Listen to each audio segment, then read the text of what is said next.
everybody. So we in the United States, we're pretty lucky because we've had a relatively stable democracy with relatively stable presidents as heads of state.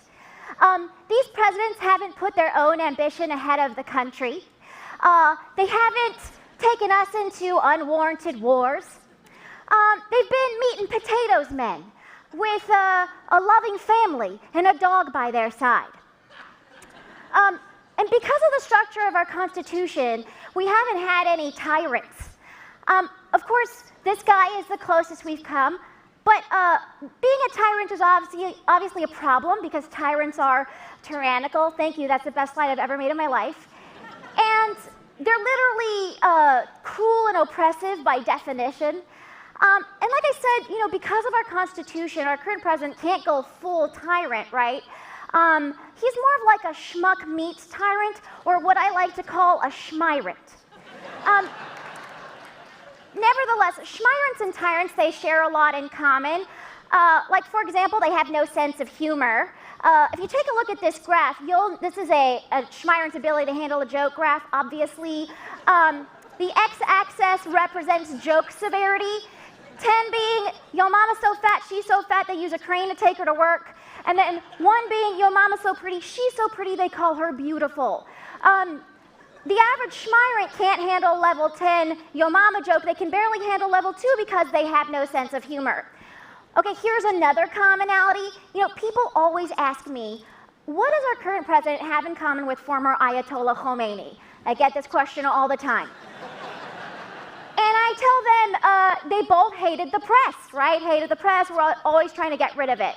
Here's another thing these two gentlemen share in common. They both wore sort of like loose and boxy outfits, and I suspect it's because that's where they hide the dying dreams of their people. Now, another common characteristic of schmyrants is that they indulge in impulsive acts, right? So, for example, Supermurat Niyazov of the popular vacation destination Turkmenistan, he decided to rename the days of the week. So Wednesday became Favorable Day, which is obviously a lie. Saturday became Mother Day, which definitely didn't mean he had an Oedipal complex. Rafael Trujillo appointed his 3-year-old son as colonel in the Dominican Republic. Kim Jong-un killed his brother at an airport. And our current president is killing America with his tweets. Now, I know that this one doesn't seem as bad as the rest, but honestly, I'd rather that he appoint his 11-year-old son as colonel than ever tweet again, because his tweets are killing America. Okay, so we know the problem, but the question is, what do we do? I feel like we need to use their weaknesses against them, right? And I feel like it's very powerful to have an undercurrent of mockery in our approach. So with that, I've developed a few rules of thumb. 1, never call them by their real name.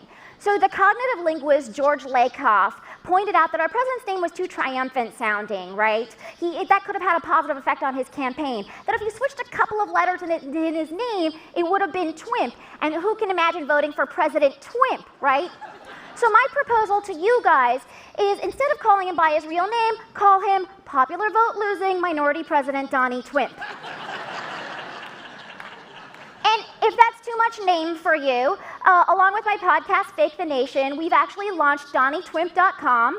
It's an exhaustive database of alternative names for Donnie Twimp. Names like Bag of Elbows or Angry Creamsicle. There are literally hundreds of names. Choose whichever you want, just don't call him by his real name. My next rule of thumb has to do with stereotypes. So schmyrants love stereotypes because they can marshal fear around stereotypes like Muslims are terrorists, or Mexicans are rapists, or women have blood coming out of their wherever. So my rule here is to just change the stereotype. So the new stereotypes are, for example, Muslims are totally obsessed with Pop-Tarts. As a Muslim, I can attest to that. Mexicans are annoyingly good at astrobiology. Women have blood coming out of their PhDs.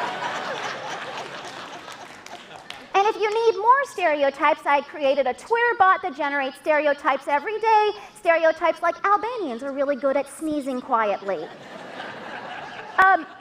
So repeat these stereotypes aggressively, obliterate the old ones, because these are stereotypes worth spreading. Okay, I couldn't help myself, I'm sorry.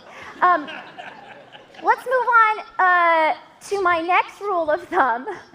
This has to do with the small bore schmyrants, okay, the baby schmyrants who live on social media, and they're like a mouthpiece for the larger schmyrant, okay?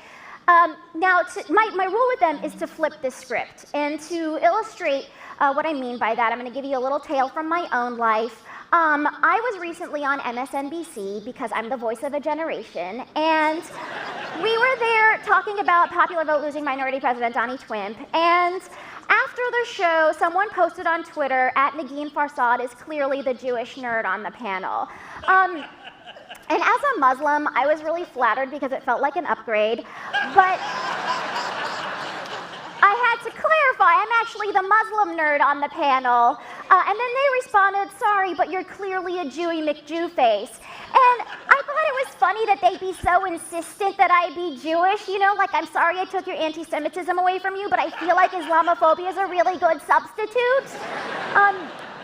But at the same time, I am sympathetic because sometimes you just, you know, you're like, it's late in the day, you know, you have to fill your anti-Semitism quota, like you're flipping through the channels, you see a Muslim and you're like, I already did Islamophobia, you know what I mean? And so you're like, forget it, she's a Jew, end of story, you know? And so I get it, like that happens. However, I wanted to flip the script. So I responded with a smiley face emoji because when they go low, we go emoji. Now, the next rule of thumb is to hit them in the coin purse. Now, schmyrants really love money, and when you threaten their money, that's when they feel the most vulnerable. So me and my comedy partner, Dino Bidala, we decided to launch something called the Boycott Bigotry campaign. We're targeting Donnie Twimp's properties. We're doing it regionally. We're starting in Florida with his golf courses, because as this man sits in the White House, golfers are throwing money at these courses, which is a conflict of interest, and by extension, it's funding bigotry. So we decided to do shows, street actions, drive around billboard trucks, take out ads all over the region, and the ads might look like something like this. The Mar-a-Lago, where cascading greens meet xenophobia. So this is how we're trying to hit him in the coin purse. So, okay, what have we learned? We've learned to never call them by their name, flip the script, change the stereotype, and for the love of God, stop giving them money. And remember, this isn't political, this isn't partisan, this is about justice. And above all, as we're doing these things, I think we should do them with a smile and a wink, because when you're having a good time, that's what really sucks the life force out of a schmyrant. So have fun, because they hate that. Thank you.